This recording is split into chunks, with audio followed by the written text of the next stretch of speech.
Welcome to Entrepreneur Eats, a conversation about business and community with a side of eats. My name is Deanna Smith, and I'm your host.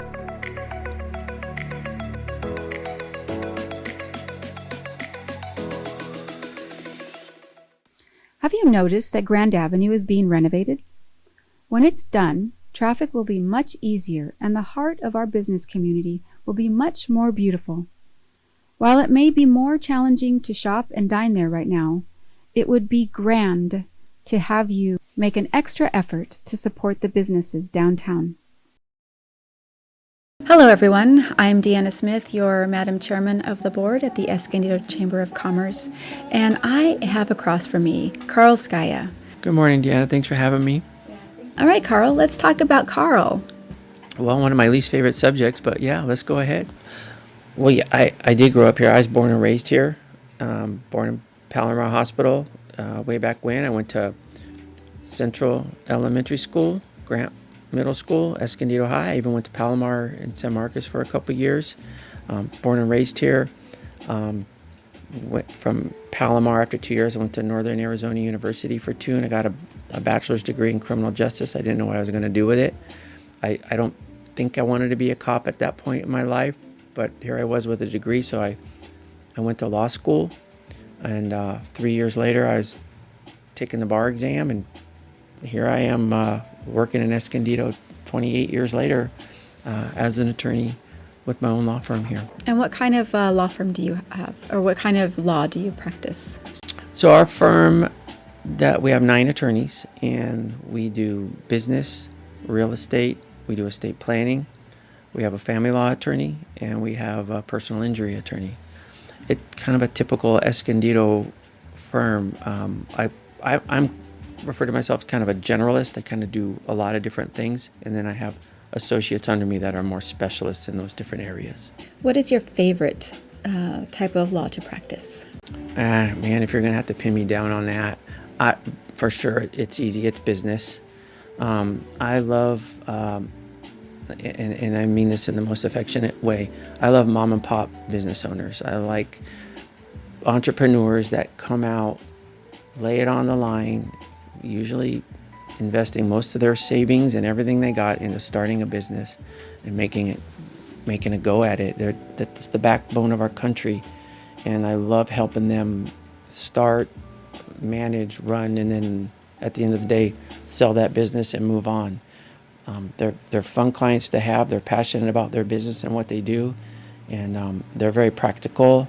And I found that I've just kind of have a heart for those small to medium-sized business owners. Wow, you sound very passionate. You almost sound like an entrepreneur yourself.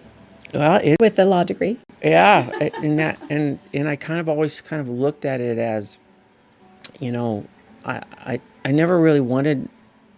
I'm not the guy that like stays up at night reading court cases and is like fascinated by the law. I mean, the law to me isn't that exciting. What's exciting is the things that people do that I represent, and the people. And you get to know so many different people in so many different fields and all these different personalities, and then you kind of live vicariously through what they do. And so like when I come home and my wife and kids would say, hey, what'd you do today? I would always talk about the people I met and the things I learned from them. And that's always been what's kind of inspired me to keep going, because my clients are my babies, and I love to get to know them, and I kind of become friends with all of them because I really do care about what they're doing in their lives. It clearly shows in your voice, and it shows in just all of the things that you've done for our community, in particular our business community. You have been a past chairman of the board of the Chamber of Commerce, correct? Yeah, I was the chair in 2003, 2004. I was the chair, which was a fun time. It was the year where we raised the funds to build this building, when we remodeled this building. So it was an exciting year to come on and undertake really what was at that time a big change in the chamber, and a change that I think was needed at the time, and propelled it. I always see my name on the plaque outside the the door here, and I have a lot of pride in that time that I spent on, not only as chair but on the board. I think I was a board member for 12 or 13 years. Well, thank you for getting us through all of that time and growing us into a better season. I want to talk a little bit about, actually, I want to talk a lot a bit about all of the things that you do for our community and all the things you do for our small businesses, because there are a lot of small businesses in Escondido, and small businesses are they're few and far between now, because it's just so hard to stay in business. And I know that you've helped so many along the way. Can you give me an example or examples on how you have helped them? Yeah, that you're right that there are fewer small businesses now than I think there used to be. A lot of the small businesses that I see in Escondido are, and I don't mean this derogatorily at all, but we lost a lot of mom and pop businesses and replaced them with a lot of franchises in our community.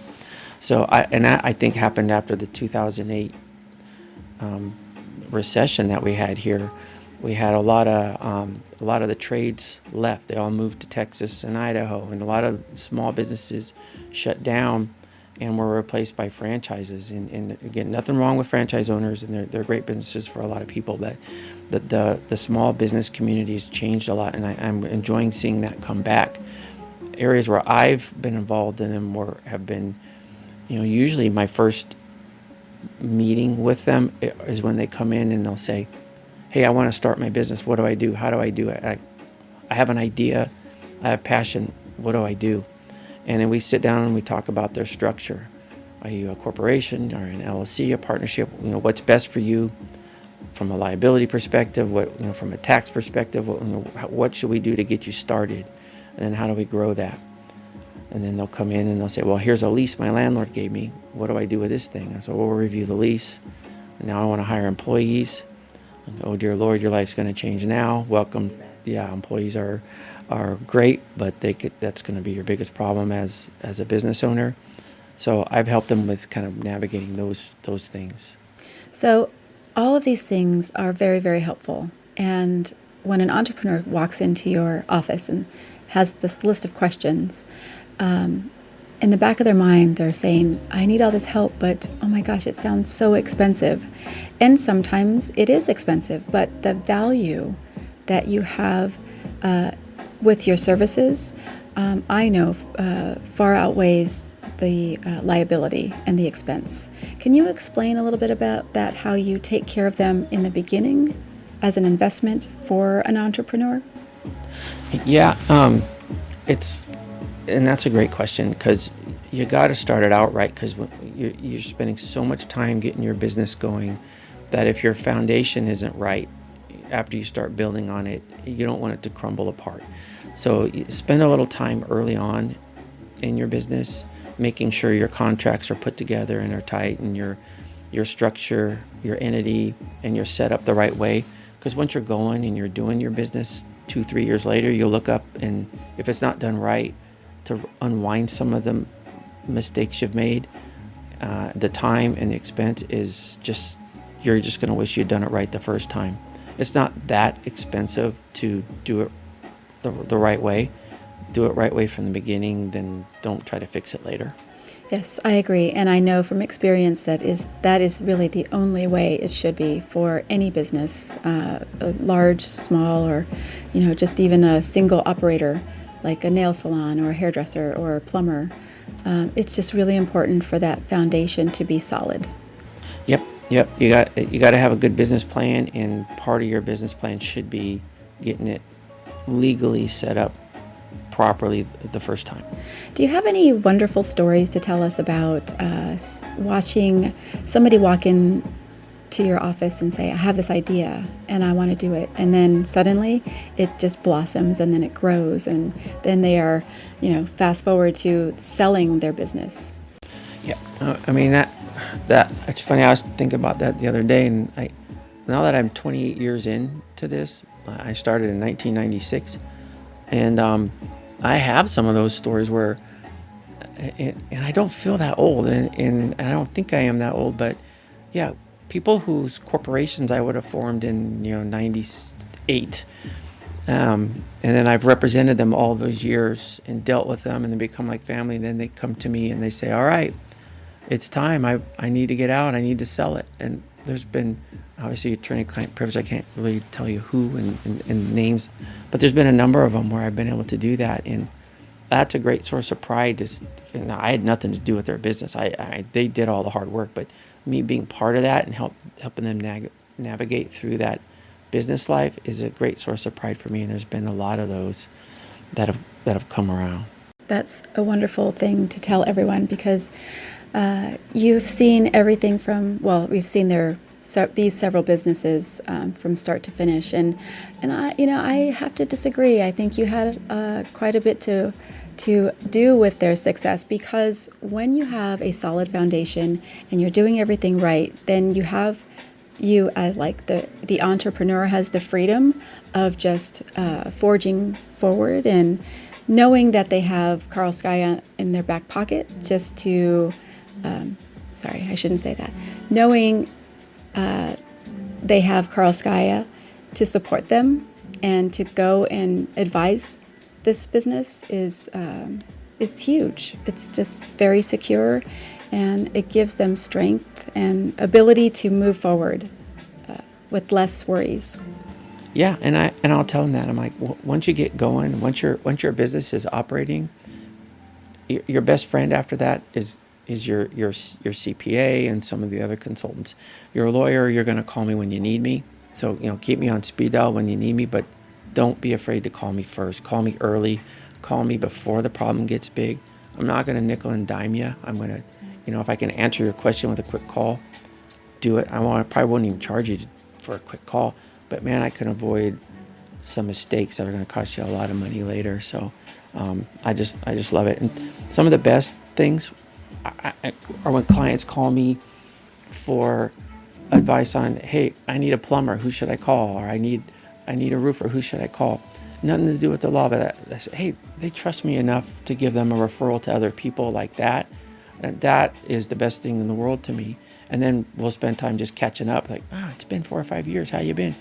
And you catch up and you remember, and all these memories of getting their business going come back. And to me, those are some of the greatest things. I wish I could write a book about some of the things I've seen and done.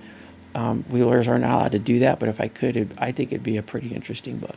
Well, maybe you could write a quote-unquote a fiction, quote-unquote fiction series. Just change the names. Yeah, I could. I've thought about that. Maybe, who knows, maybe I will someday, because, yeah, I've seen some crazy stuff, and I've seen some brilliant ideas. I've seen some of the dumbest ideas you've ever heard of, and all of them are interesting to me, which is like, I remember this, we're talking about advice and dumb ideas, which we hear a lot. Jim Palachek, who was the attorney that hired me out of law school in 1996, and he had out of practice for a lot of years before he hired me. And one of the first things he told me when I was a young attorney, I didn't know anything about being an attorney. Law school doesn't teach you anything you need to know, but he sat down and he said, Carl, the most important thing you can tell your client is no. You have to be able to tell them no. And a lot of attorneys will come in, and a lot of clients will come in with their ideas. Say, can I do this? Can I do this? And the lawyer will think of a way, like a legal way to make that happen. But you got to step back practically and say, no, you should not do this. This is not a good idea. Walk away from this. And that's been some of the best advice I've ever given to a client is, no, don't do it. I'm an entrepreneur. I normally want to say, yes, do it. But sometimes, you can't get the toothpaste back in the tube. Once you do something that you shouldn't do, that you're going to have problems. So tell them no early if they need to hear no. Wow, that is a wonderful thing to hear, and not what I was expecting, and hence my giggle.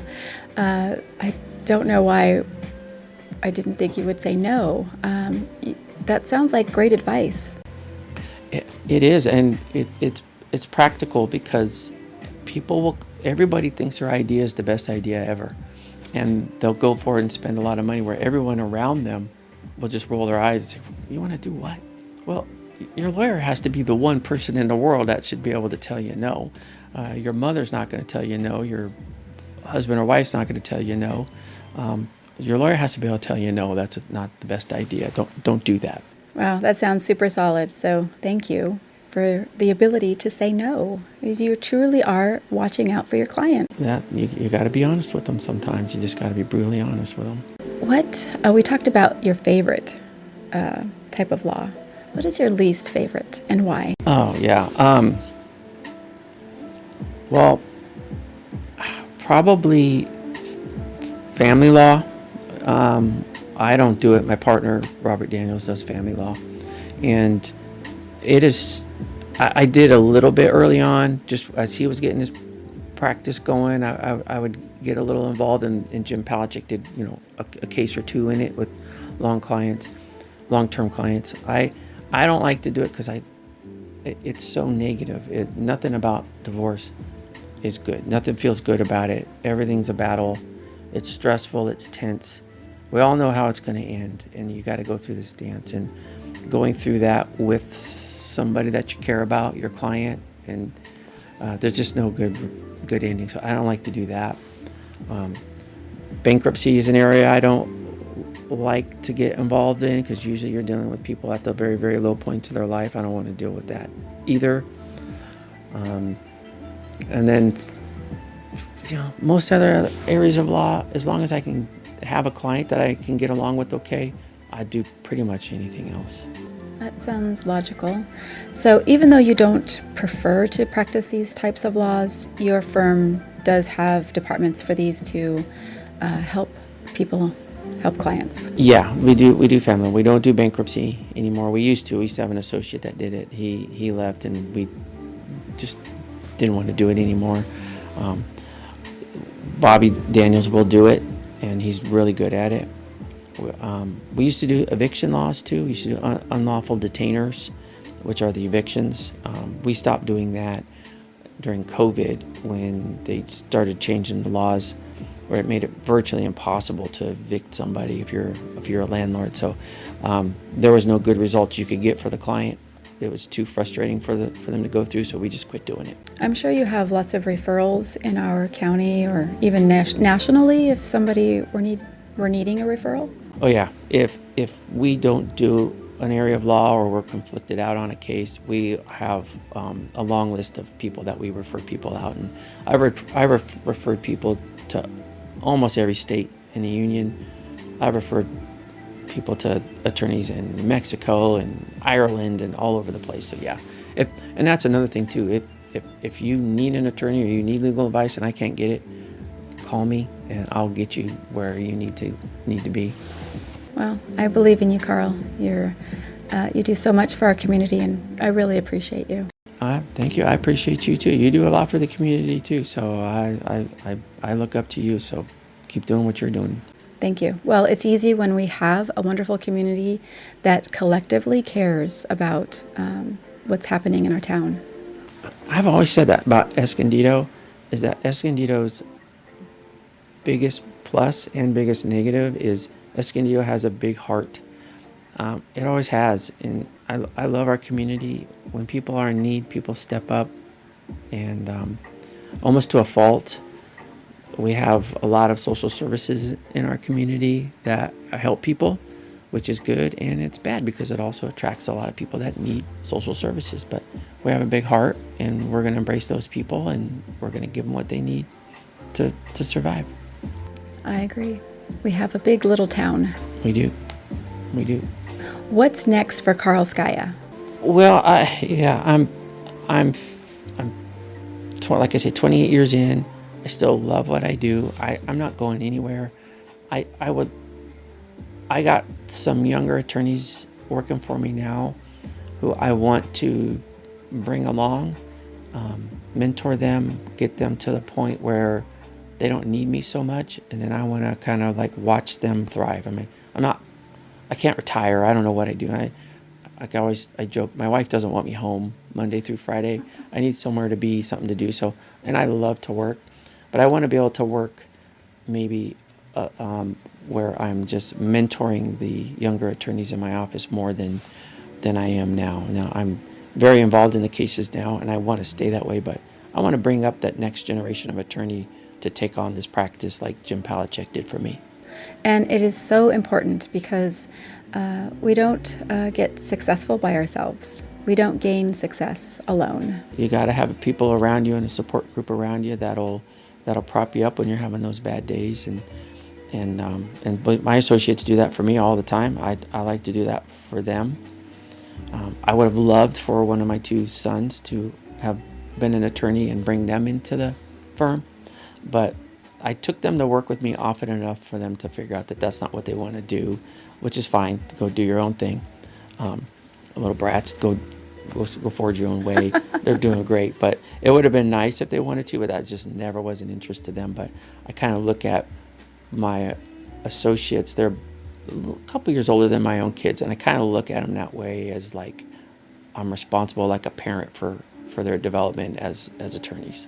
Well, I definitely feel a sense of responsibility to bring up the next generation, to continue our quality of life and help them understand what's important and what is not a big deal. And right now, with all of the younger kids with their tablets and their iPhones, or their tablets and their electronic devices, they just are missing out on so much. I totally agree, and it's sad, really, that I always make fun of the younger generation. Anybody younger than me, I call them a millennial, and I say, "Damn millennials," and they're different.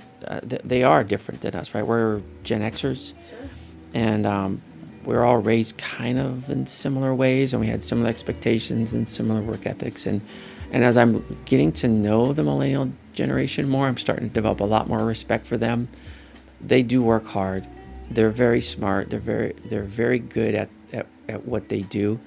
I just don't think that they're as broadly ready for the world as we were, and I think they're just taking longer to get into the world, whereas maybe we were ready to jump in at a younger age. I think they're just maybe doing in their 30s or 40s what we were doing in our 20s and 30s, and there's nothing wrong with that. It's just a different generation because of what you're saying. They're on their tablets and they weren't allowed to play outside quite like we did, and it's just taken longer for them to get there, but they're certainly better at a lot of things than we were. Oh, sure. You know, I really appreciate that because what you said about they're brilliant, they're just taking a little bit longer. And I think that we had the upbringing of, our dad would throw us at the deep end of the pool and then we figured it out. And type of raising or child rearing, which it wasn't bad. It just made us, learn quick. Yeah, you better learn quick how to get along with people, and you did it outside in the playground and all. But now I think so many of the younger people they're so protected, and I did it to my kids. I was a helicopter dad. Let's be honest, and I think it just takes them a little longer to figure some things out that we were forced to figure out. So it took me a while to learn that about that generation. Now that I have, I greatly respect what they know, because technically they're much more sophisticated than we ever were. It is. I have great hope in the future. You go through rough patches, and I think life is that. It's always a cycle, right? And things swing back, and I think you get to a point where, the pendulum needs to start swinging back pretty dang quick here. And I see enough out there that I see it swinging back for our community in Escondido, and I think for our country too. I think the state is going to take a little longer to get back. That we're pretty lost up in Sacramento, but I don't know. I'm optimistic that at least locally in our community we'll swing back where we need to be. I am very optimistic as well. Well, thank you, Carl. I appreciate your time, and I look forward to hearing what you're going to do next. I look forward to figuring out what I'm going to do next. Okay. So you'll let us know when that book comes out? Yep. Nonfiction. Yep. Sorry. It'll be a nonfiction. Fiction. It'll be a fiction book. We'll change the names and maybe the location to protect the innocent. But yeah, it would be a pretty interesting book.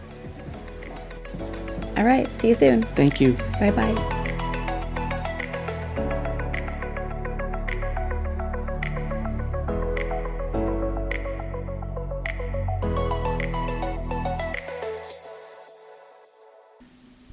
Yes on I, investing in Escondido's future.